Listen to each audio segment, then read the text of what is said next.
Hürrem Sultan Lehistan Krallığı'nın sınırları içerisinde bulunan Rohatyn'de doğdu. 14 yaşındayken Tatar akıncılar tarafından 1520 tarihinde Rohatyn'den kaçırılmış, Kırım Hanı'nın himayesine girmiş ve daha sonra Osmanlı Sarayı'na sunulmuştur. Yavuz Sultan Selim döneminde Kırımlıların Ukrayna ve Galicia'ya kadar uzanan akınları esnasında esir alındı. 14-17 yaşları arasında iken Hafsa Sultan veya Makbul İbrahim Paşa tarafından henüz şehzade olan Kanuni Sultan Süleyman'a takdim edildi.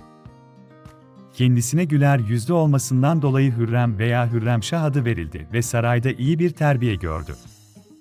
Çok geçmeden zekası ve cazibesi sayesinde Kanuni'nin gözdesi oldu.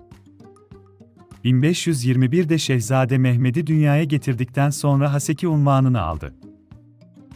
Hürrem Sultan'ın 1522'de Kanuni'den Mihrimah adında bir kızı ile daha sonra arka arkaya Abdullah, Selim, Bayezid ve Cihangir adında oğulları oldu. Padişahın kendisine olan teveccühünden dolayı, Kanuni'nin daha önceki hanımı ve en büyük şehzade Mustafa'nın annesi Mahidevran Gülbahar Sultan ile aralarında şiddetli bir mücadele başladı. Oğlu üzerinde büyük otoritesi bulunan ve iki gelini arasında denge kurmaya çalışan Hafsa Sultan'ın ölümünden sonra Kanuni Mahidevran Gülbahar Sultan'ı Manisa'da vali olarak bulunan büyük oğlu Mustafa'nın yanına gönderdi ve ardından kriyelerle nikah mecburiyeti olmamakla birlikte Hürrem Sultan'la nikahlandı. Çağdaş bazı kaynaklarda Hürrem Sultan'ın büyü yaparak sarayda mevkini kuvvetlendirdiği ve padişahın sevgisini kazandığı nakledilmektedir. Gerçekten padişahın büyük sevgisine mazhar olan Hürrem Sultan kısa sürede onun üzerinde büyük nüfuz ve hakimiyet kurmayı başardı. Kanuni'nin Batı ve Doğu seferleri münasebetiyle İstanbul'da bulunmadığı zamanlarda ona gönderdiği mektuplarından bu sevginin derecesi anlaşılmaktadır.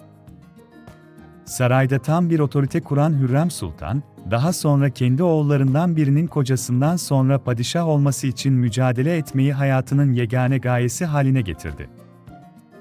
O sıralarda oğulları için en büyük tehlike saltanata aday gibi görülen Şehzade Mustafa'nın varlığıydı. Zira gerek Vezir-i Makbul İbrahim Paşa gerekse henüz hayatta bulunan Valide Hafsa Sultan bu şehzadeye veliaht gözüyle bakıyor, asker ve halk da bu şehzadeyi çok seviyordu. Hürrem Sultan faaliyetlerine Şehzade Mustafa'ya taraftar olan devlet adamlarını ortadan kaldırtmakla başladı. Esasen Valide Hafsa Sultan 1534'te ölünce işi önemli ölçüde kolaylaşmıştı. Şark Seraskerliği esnasında adı bazı olaylara karışan Makbul İbrahim Paşa'nın Rakeyn seferinden döndükten sonra padişahın gözünden düşmesinde ve kısa süre sonra da öldürülmesinde Hürrem Sultan'ın önemli rol oynadığı sanılmaktadır. Oğullarını tahta varis yapmayı başaran Hürrem Sultan, 15 Nisan 1558'de İstanbul'da öldü. Kayıtlarda eceliyle öldüğü yazılır. Büyük bir cenaze töreninin ardından Süleymaniye Camii avlusuna gömüldü. Mezarı üzerine türbesi eşi Süleyman tarafından yaptırıldı.